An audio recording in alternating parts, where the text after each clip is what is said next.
uangnya itu semua berdasarkan uh, pakai aplikasi ya, seperti QRIS. Jadi kita menggunakan dalam kehidupan sehari-hari, dalam transaksi sehari-hari, mengirim juga, dan sekarang itu sudah banyak kemudahan-kemudahan dari QRIS.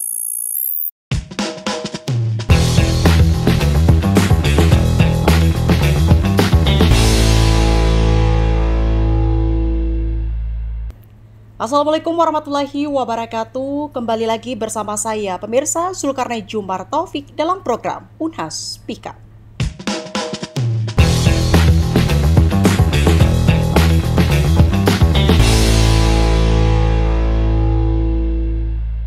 Iya, pemirsa, siapa yang setuju kalau di era sekarang tidak ada lagi yang belum mengenal yang namanya QRIS atau Quick Response Code Indonesian Standard?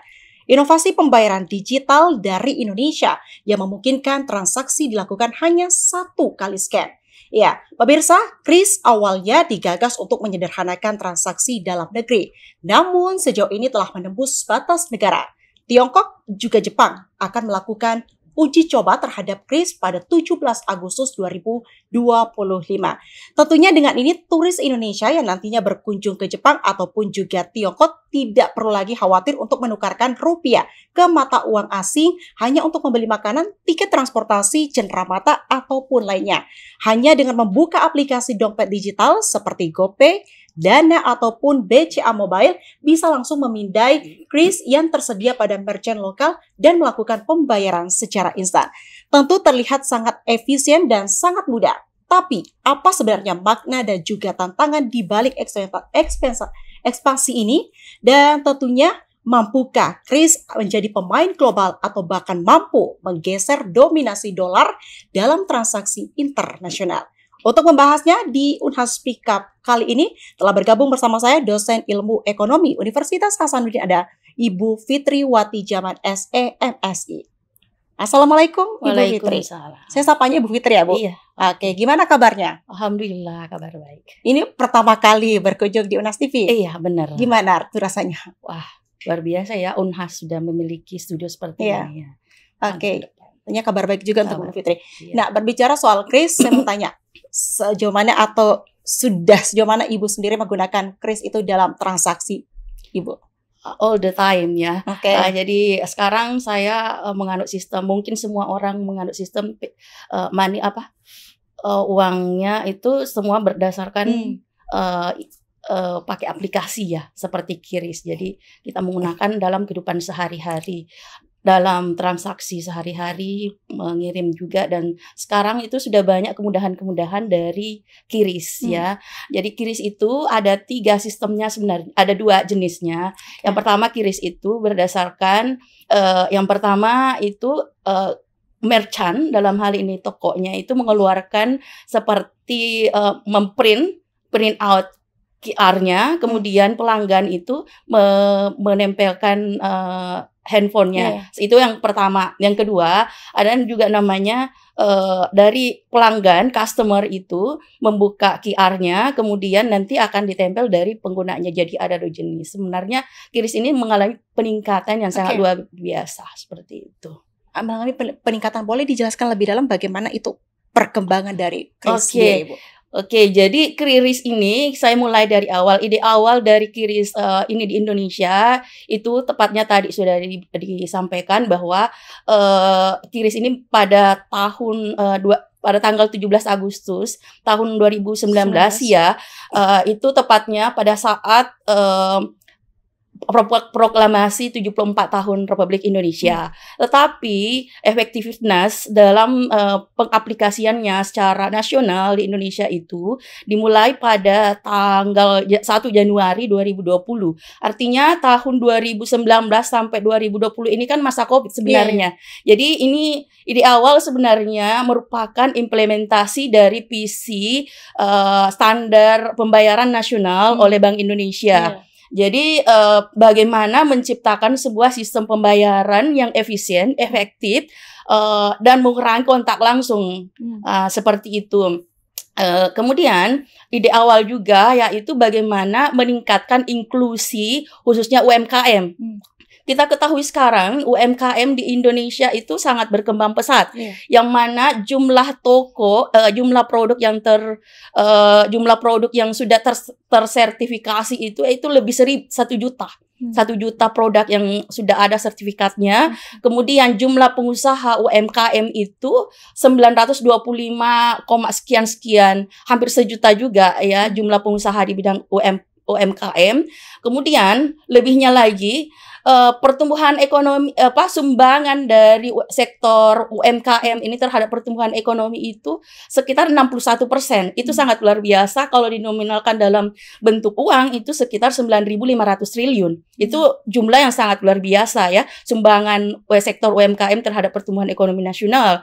Kemudian penyerapan tenaga kerja dari sektor UMKM itu sangat besar, sekitar 97%. Jadi cuma 3% ya bukan dari sektor UMKM. Jadi betapa UMKM ini dalam menggerakkan perekonomian kita, yang akhirnya tetapi yang menjadi permasalahan di sini adalah pangsa ekspor dari sisi UMKM itu masih rendah, baru sekitar 15,7%. Nah, ini menjadi tantangan bagi pemerintah sebenarnya. Makanya pemerintah dan bekerja sama dengan Bank Indonesia, salah satunya adalah bagaimana peningkatan UMKM ini, terutama di bidang digitalisasi. Makanya apalagi pada saat COVID kemarin, makanya muncullah KRIS, ya, yang mana jumlah tahun 2020 itu nominal volume transaksi itu sekitar berapa ya? 124,11 juta volume transaksi. Dengan nominalnya itu sekitar 8,21 triliun, dengan merchantnya itu baru 8,5 sekian merchant. Kemudian mengalami peningkatan 2021 itu meningkat 2 kali lipat malah ya. Volumenya 2022 meningkat 2 kali lipat lebih, sampai 2024 meningkat menjadi 6,24 miliar. Yang tadinya 124,11 juta di tahun 2020, sekarang 2024 sudah meningkat menjadi 624 miliar volume transaksi, yang mana nominalnya 2020 itu sekitar berapa ya? 659,29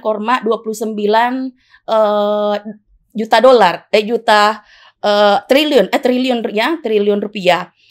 Dengan merchantnya juga meningkat sekitar 38 merchant. Apalagi tahun 2025 ini kuartal pertama juga meningkat sangat drastis, dan diperkirakan bahwa pada tahun 2025, akhir 2025, nominal transaksi dari KRIS ini mungkin bisa mencapai 1.000 triliun. Jadi ini sangat luar biasa. Itu baru domestik ya.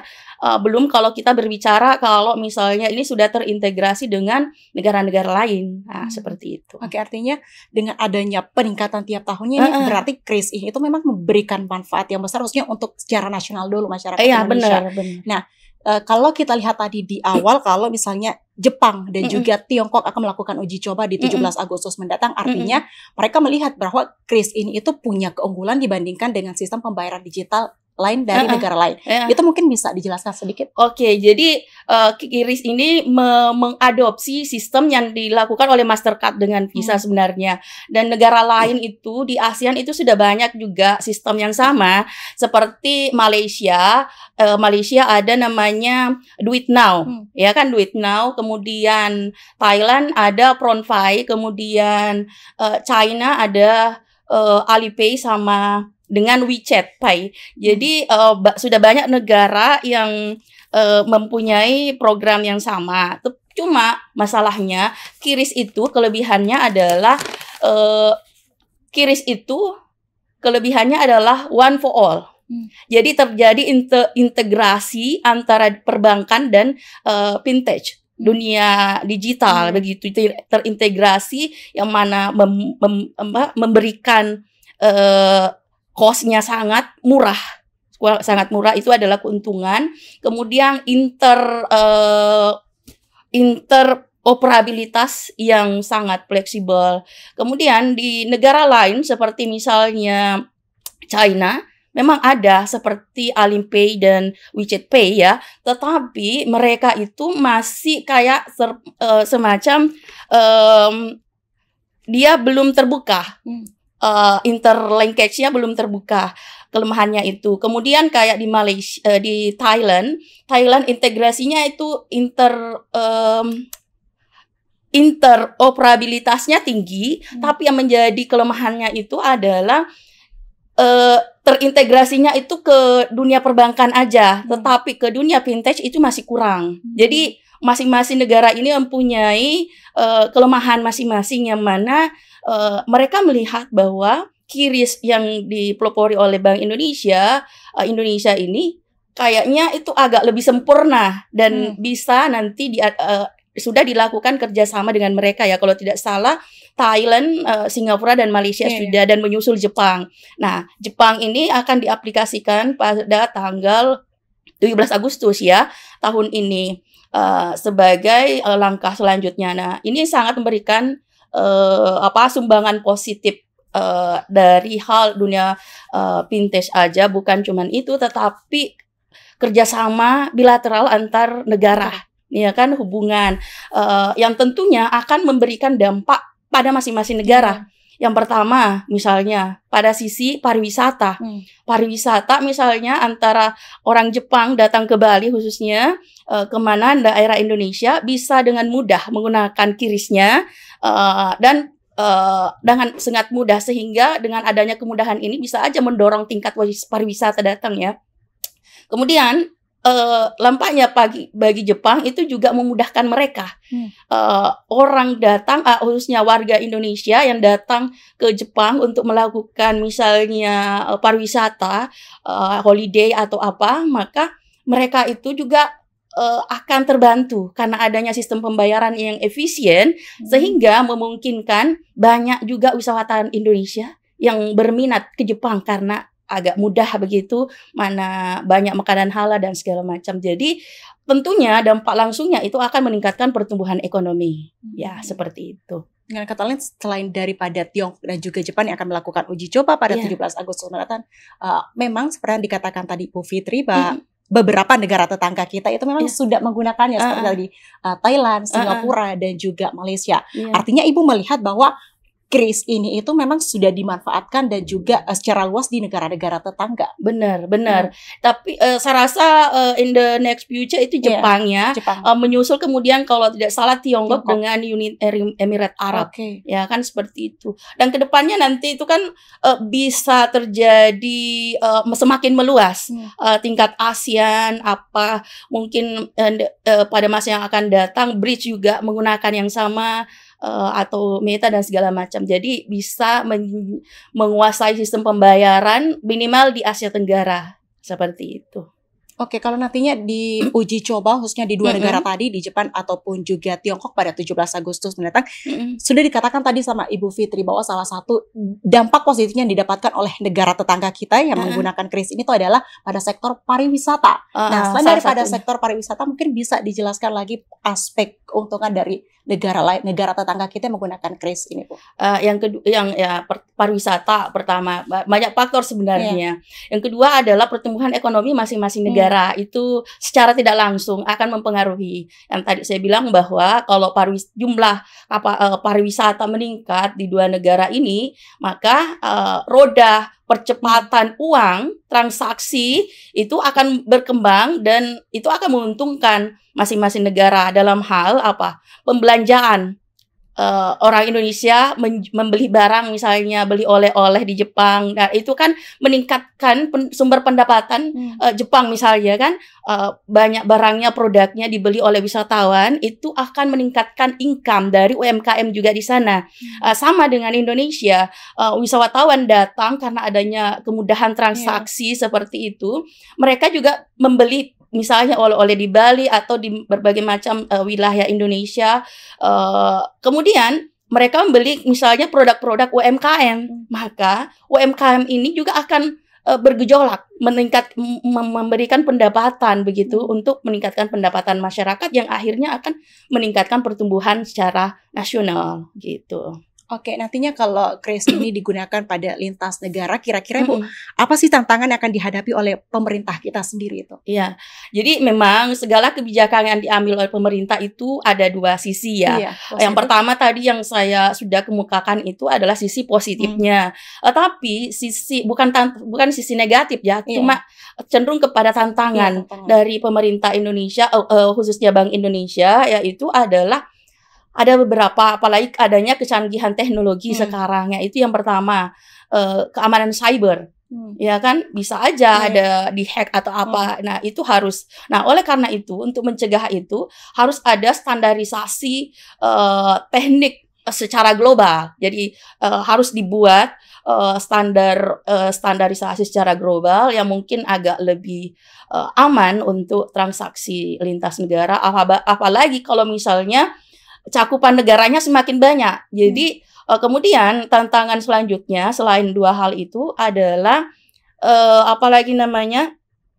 literasi pengguna pada merchant-merchantnya, UMKM-nya, kan begitu. Karena masing-masing wilayah atau masing-masing negara itu belum tentu sama tingkat teknologinya. Apalagi misalnya penyediaan internetnya atau seperti apa.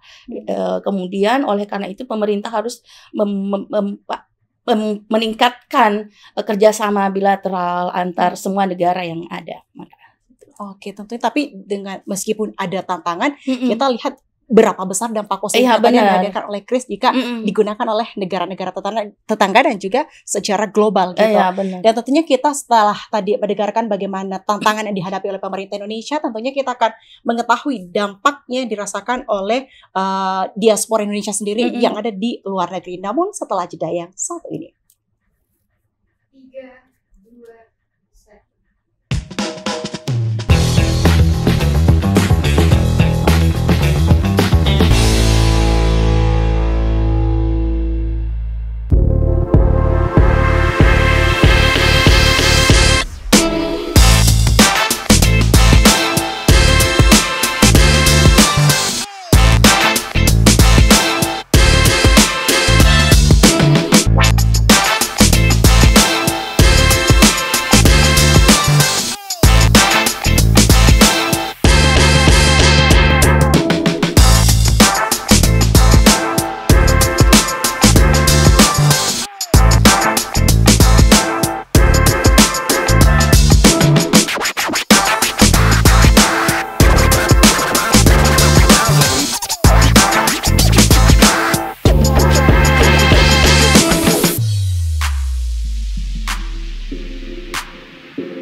Iya, baik pemirsa Unas TV tentunya masih bersama saya Zulkarnain Jumar Taufik dalam program Unhas Pika. Bersama dengan narasumber kita hari ini ada Ibu Fitriwati atau kita sapa Ibu Fitri.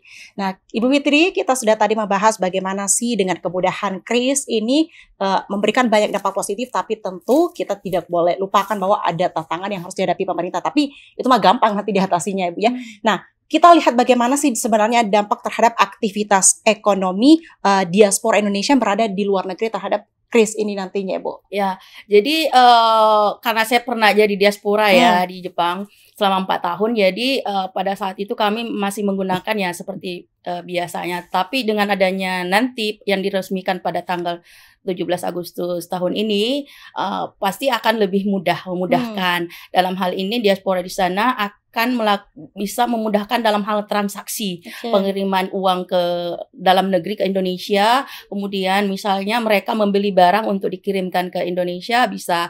Jadi banyak kemudahan-kemudahan sebenarnya yang akan didapatkan oleh diaspora di luar negeri, dimanapun ya. Kalau misalnya KRIS ini diberlakukan, termasuk terutama di Jepang. gitu. Oke, tentunya akan memberikan dampak positif lah ya. Benar. Nah, Ibu, kalau kita lihat apakah kris ini mungkin atau mungkin banget ini menjadi bagian dari ekosistem pembayaran internasional di masa depan, atau memang ada syarat-syarat tertentu dulu yang harus dilalui? Jadi potensi dari QRIS ini untuk ke depan itu sangat besar ya. Kita berharap ini akan menjadi sebuah sistem pembayaran yang tingkat ASEAN ya. Kalau perlu bisa sampai ke Eropa, ke Amerika kalau perlu. Tetapi ya tadi ada beberapa syarat. Syaratnya sih enggak. Yang penting adalah bagaimana sistem ini koordinasi dan kerjasama bilateral, multilateral antar berbagai negara. Nah, kalau itu misalnya pasti ada kebijakan-kebijakan masing-masing negara yang harus disesuaikan begitu berdasarkan masing-masing aturan-aturan yang berlaku pada negara masing-masing. Karena apa? QRIS ini biayanya sangat murah dibandingkan sistem pembayaran yang lain. Contohnya ya, QRIS untuk transaksi di bawah 500 juta itu 0%. Transaksi untuk kegiatan sosial dan publik itu 0% juga. Kemudian transaksi untuk di atas 500 juta, 500 ribu itu baru berlaku 0,3%. Kemudian untuk pendidikan 0,6 kalau tidak salah. Kemudian kalau untuk usaha mikro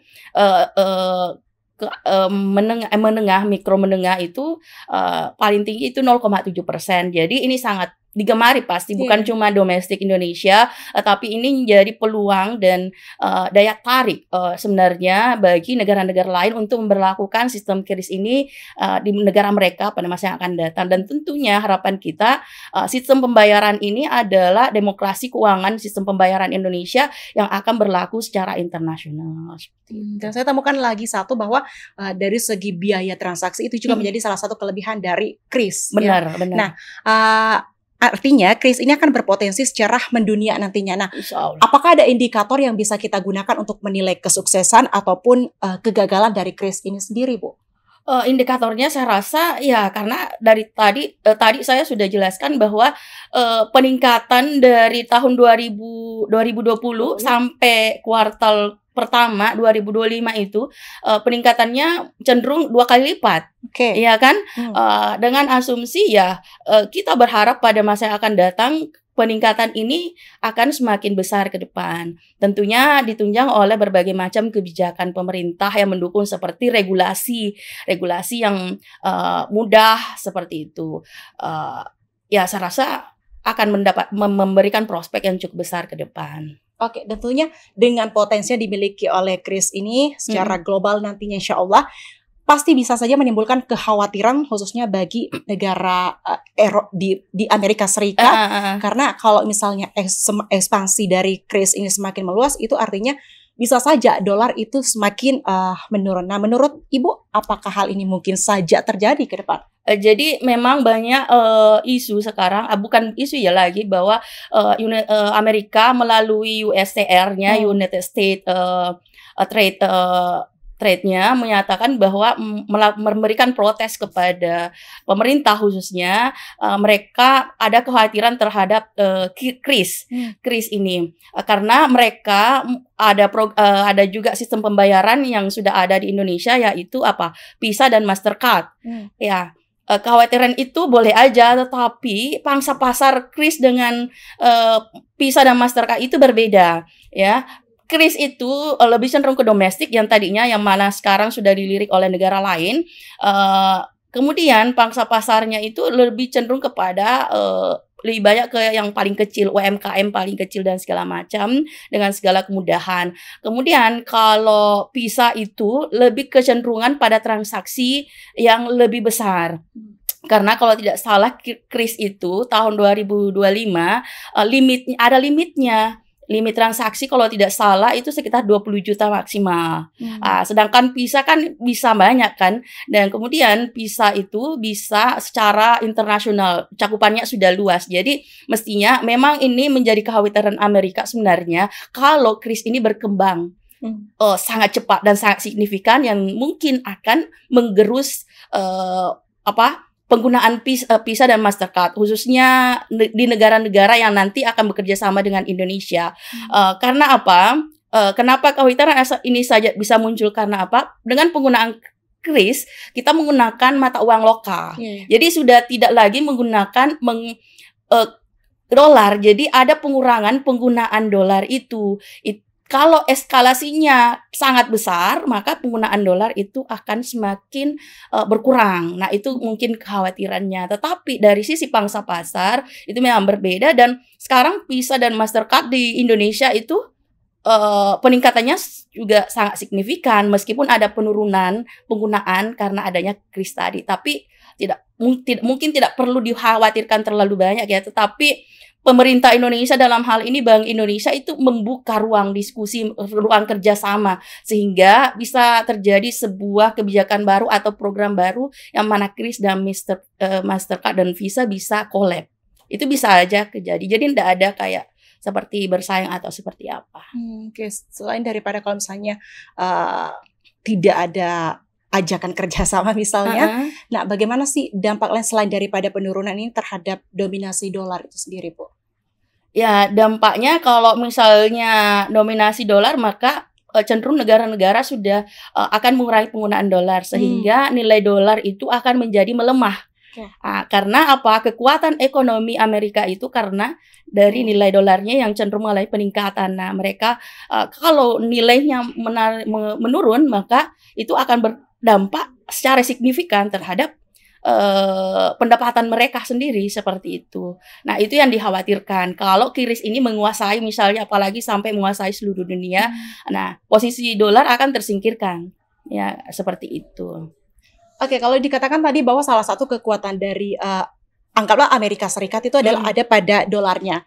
Kalau misalnya nanti kris ini berkembang secara global, tidak hanya pada negara tetangga, artinya mata uang lokal ini dikenal secara lebih luas juga. Nah, apakah itu juga bisa mendorong Indonesia yang awalnya saat ini masih negara berkembang ke negara maju? Iya, bisa aja. Jadi dengan kris ini digunakan secara secara internasional, bisa saja kita akan mendorong pertumbuhan ekonomi Indonesia. Jadi dengan adanya peningkatan pertumbuhan karena eskalasi kegiatan perekonomian berkembang, dengan adanya meningkatnya UMKM, produksi kapasitasnya dan segala macam, maka akan mendorong pertumbuhan ekonomi. Nah, kalau pertumbuhan ekonomi kita karena kekuatan domestik yang cukup kuat, maka bisa saja pertumbuhan ekonomi kita itu akan meningkat, mencapai posisi negara maju. Karena cita-cita Indonesia itu pada tahun 2045 memang kita akan masuk kepada top 5 ya, top 5 negara kaya istilahnya. Tapi itu kan masih lama. Tetapi kalau ini terus terjadi eskalasi, bisa saja kita mencapainya dengan kekuatan ekonomi domestik yang kuat. Salah satunya dari kris, tapi ada berbagai macam faktor lain ya untuk meningkatkan pertumbuhan. Artinya kita selalu mendorong upaya yang dilakukan oleh pemerintah yang berkaitan dengan kris ini sendiri. Benar. Nah, apakah pembayaran lintas negara Ibu yang tidak tergantung pada dolar Amerika Serikat ini akan memberikan nilai tersendiri, nilai strategis bagi negara-negara berkembang? Ya, benar. Jadi kalau misalnya kekuatan dolar ini agak sedikit tergerus ya dengan adanya dominasi, jadi perdagangan antar lintas ASEAN itu bisa meningkat dengan secara efisien dan efektif. Tentunya ada banyak kerjasama internasional, sistem perdagangan internasional akan bergerak dengan sangat signifikan karena sistem pembayaran yang mudah, efisien. Dari sisi perdagangan, mungkin dari sisi kebijakan pemerintah yang lain akan ikut begitu. Jadi implikasinya bukan satu, tetapi mengikut berbagai macam kebijakan-kebijakan lain, bukan cuma dari sisi ekonomi, politik. Jadi kayak misalnya terjadi peningkatan kerjasama bilateral, multilateral, maka kita akan terjadi keeratan hubungan, serasa seperti saudara karena satu sistem pembayaran ke depan. Oke. Saya yakin untuk mendukung kris ini lebih berkembang secara global nantinya itu perlu kolaborasi bersama. Tidak hanya kita harapkan kepada pemerintah. Dalam artian dalam lingkup pendidikan seperti kampus itu juga diharapkan berkontribusi besar. Benar. Nah, kira-kira Bu, kalau kita libatkan Unhas itu bagaimana kira-kira Unhas ini akan dapat berkontribusi dalam penguatan ataupun inovasi pembayaran digital dari Indonesia ini, Bu? Benar. Jadi dalam kebijakan ini, Kris istilahnya, jadi harus ada 3 instrumen yang harus terlibat. Jadi yang saling terintegrasi. Yang pertama adalah sektor publik, yang kedua adalah swasta, private sector, yang ketiga adalah pendidikan, dalam hal ini universitas. 3 poin itu harus terintegrasi dalam apa saja, apalagi dalam sistem pembayaran seperti ini, Kris. Jadi perannya di mana? Yaitu misalnya Unhas dalam hal meningkatkan riset mengenai pemampatan kris, keuntungan kris, atau mungkin ada teknologi baru yang lain, atau kerjasama dan memberikan pengabdian kepada masyarakat melalui teknologi digitalisasi dengan kris, memberikan edukasi, membantu pemerintah dalam hal ini, memberikan pengabdian kepada masyarakat melalui edukasi. Itu merupakan peran kampus. Banyak sekali yang bisa diambil di sini ya. Peranan kampus itu sangat berperan penting dalam literasi pembayaran, sistem pembayaran digital seperti ini. Oke, mungkin ini bagian dari kelas kira. Nah, tentunya kita mengharapkan yang baik-baik ini kris digunakan pada lintas negara, di negara tetangga ataupun secara global. Nah, mungkin dari Ibu sendiri sebagai akademisi dan juga sebagai pengguna kris, apa harapan Ibu sendiri? Ya, harapan saya ke depan kris ini mungkin akan lebih bagus lagi ya. Tetapi kita harus ingat bahwa revolusi teknologi itu dari tahun ke tahun itu semakin berkembang. Jadi mungkin sekarang kris yang lagi tren, tapi in the next future days itu mungkin saja ada aplikasi baru extended dari kris yang dimodifikasi lebih simpel lagi, lebih efisien lagi, sehingga sistem pembayaran kita menjadi lebih bagus lagi. Gitu. Oke, dan tentunya dalam mendorong kris ini kita juga perlu hati-hati maksudnya, benar. Karena salah satu yang ditakutkan tadi itu adalah kejahatan cyber. Nah, tentunya bisa dikatakan bahwa kris ini itu salah satu bisa kita harapkan menopang pertumbuhan ekonomi Indonesia menuju Indonesia Emas 2045. Dan tentunya pemirsa, kris memang terlihat sangat sederhana karena hanya sebuah kode scan yang kita lakukan setiap hari. Namun di balik kesederhanaannya ada lompatan yang sebesar yang sedang dibangun menuju sistem pembayaran yang inklusif, efisien, dan juga tentunya diakui secara global. Dan uji coba yang dilakukan oleh 2 negara tetangga kita dan beberapa negara tetangga yang juga sudah menggunakan ini tidak hanya membuktikan bagaimana ekspansi daripada kris ini sendiri, tapi bagaimana bahwa inovasi buatan dari Indonesia itu diakui oleh negara luar. Dan tentunya ini tidak akan berhasil tanpa kolaborasi kita bersama, khususnya kita masyarakat, karena kita yang menggunakan, kita yang memanfaatkan kris, otomatis kita juga yang harus merawat kepercayaan itu. Dan sama-sama kita mendukung kris menuju sistem pembayaran internasional. Sekali lagi terima kasih banyak Ibu Fitriwati atas kesempatan dan ilmunya yang di-share kepada seluruh pemirsa Unhas TV. Dan tentunya terima kasih juga kepada seluruh pemirsa Unhas TV yang setia menyaksikan program Unhas Speak Up. Terus saksikan program-program lainnya tentunya hanya di Unhas TV. Saya Zulkarnain Jumar Taufik mewakili seluruh kru yang bertugas. Pamit undur diri dan sampai jumpa. Wassalamualaikum warahmatullahi wabarakatuh.